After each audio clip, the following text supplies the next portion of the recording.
Hello, welcome to Paula's Patch, where we are living large on little.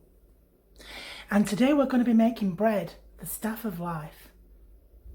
We can make it cheap.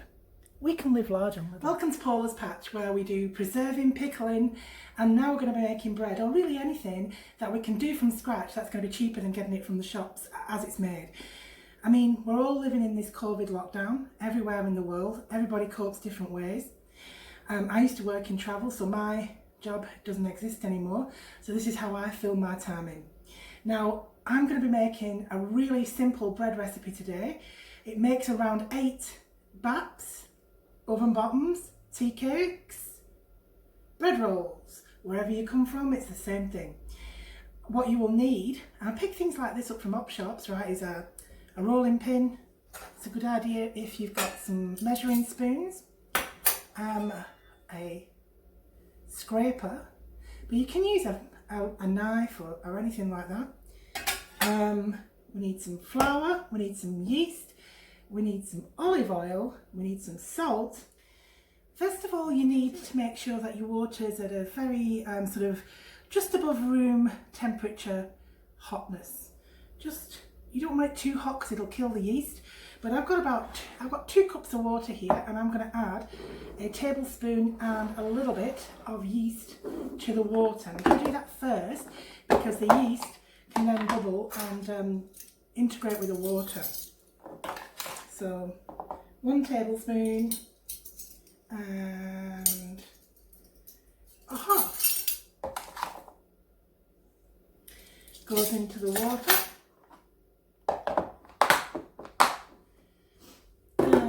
In this bowl, we're going to put 4 cups of flour.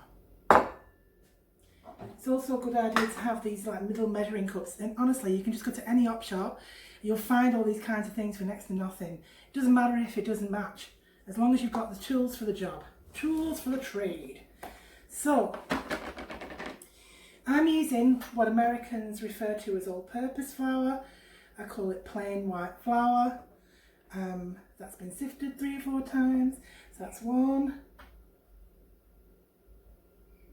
2,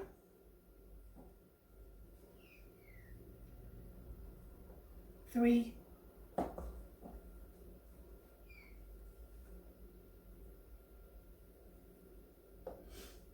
4 cups of flour.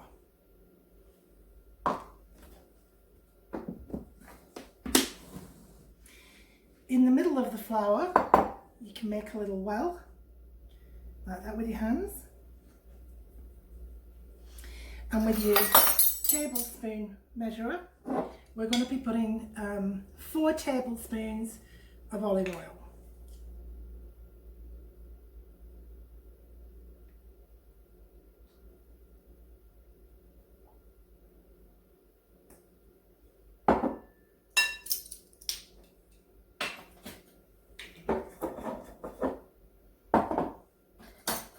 I'm just going to use my tablespoon that's had oil and the yeast in it, just to give the water a little bit of a stir.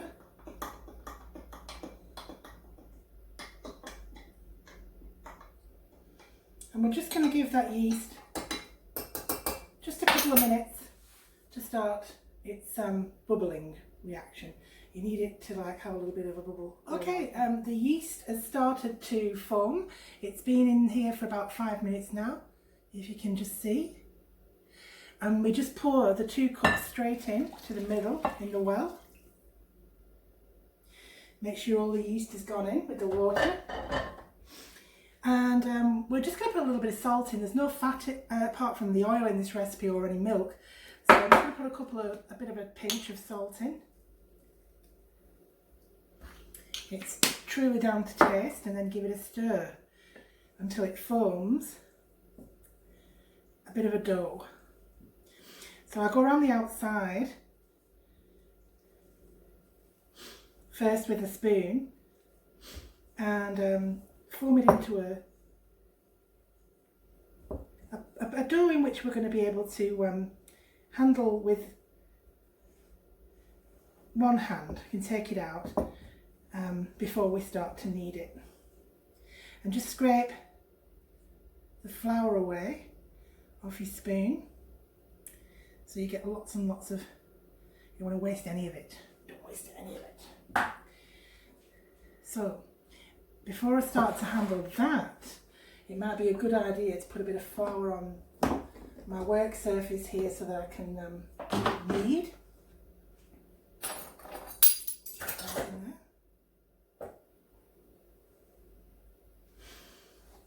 So just a little bit of flour to knead.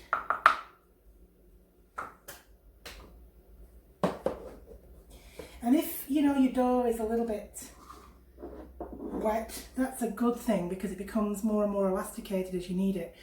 And by all means, if it's too bad, too wet rather, then too wet rather, you just put it on the flour on the surface, add a little bit more, and just knead it into your dough.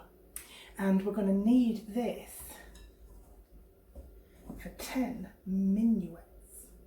10 minutes. 10 minutes. So as you can see, the consistency of the dough at the moment is quite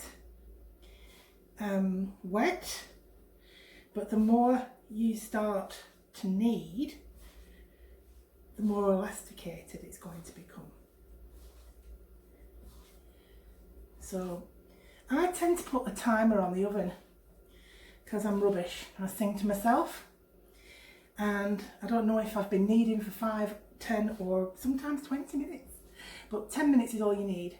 You need to knead. 10 minutes is all you need to knead.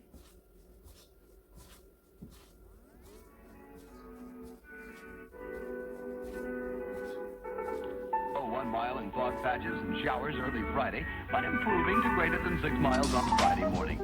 Stars shining bright above me. Night breezes seem to whisper.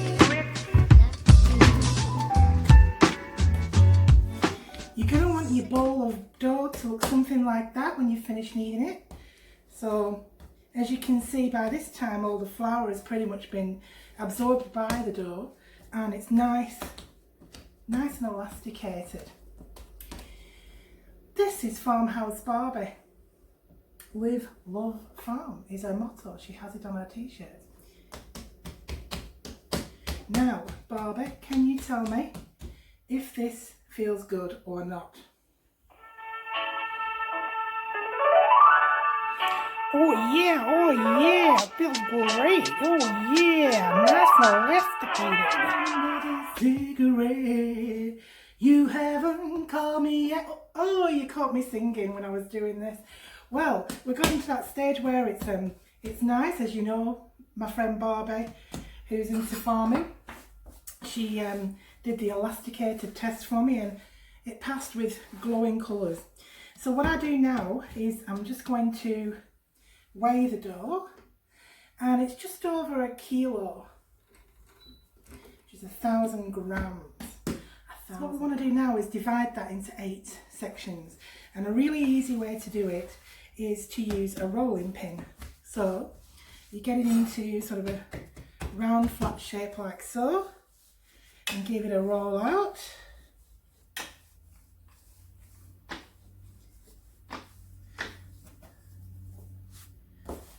Okay. It's always a good idea to flip it over, then it doesn't stick to the rolling pin and you've got a little bit of flour on each side.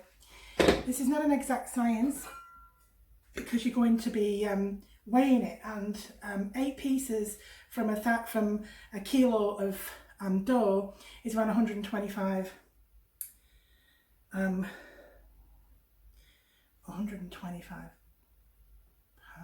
125 anyway, 125. I've lost my brain. Right, so just roughly in 8 pieces, and then ooh, that's just about right.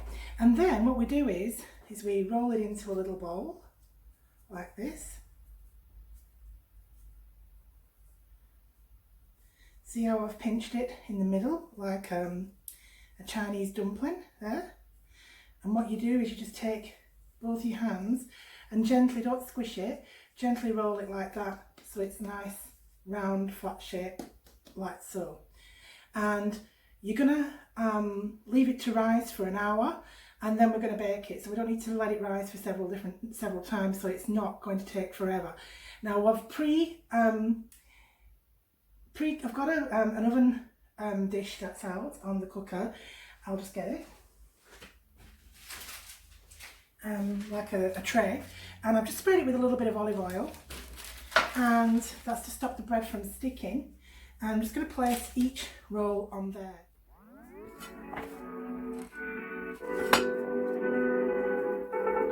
Oh, 1 mile in fog patches and showers early Friday, but improving to greater than 6 miles on Friday morning. Stars shining bright above me.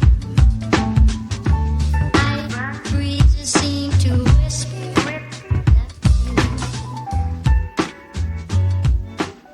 sycamore tree. So as you can see, we've got a pretty, whoops, nearly fell off the tray, uniform set of 4 potential bread buns there. 25 grams. I couldn't think of it. It's like my brain had got brain freeze. 25 grams each, they weigh. Okay, I'm now going to put them somewhere warm.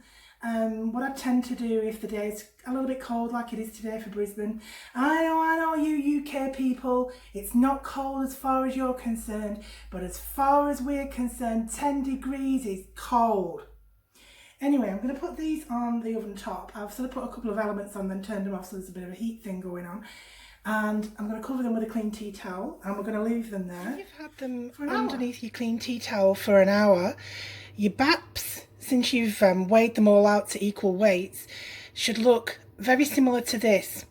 Now you've got a couple of options here. You can either wash them on top with egg or butter, that makes them quite soft.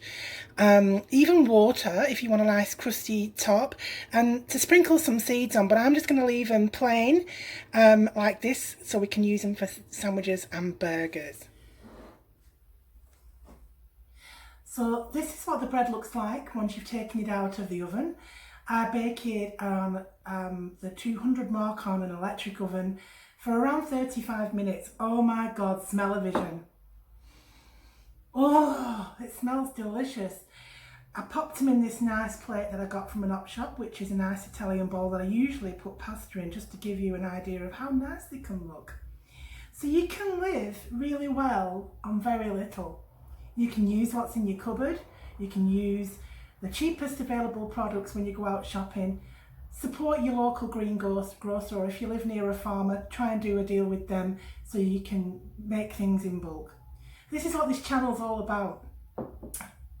We want to be able to live really well on really little. So live large on little. Thank you for watching my video. I really appreciate you taking the time. Please visit my website, Paula's Patch. For all recipes, go to this website. Please, if you're watching me on YouTube, give me a big thumbs up, and perhaps subscribe to my channel, because I'm aiming to do 1 video a week. And you will get a little bell to tell you that you got a video from me. Thank you. Bye.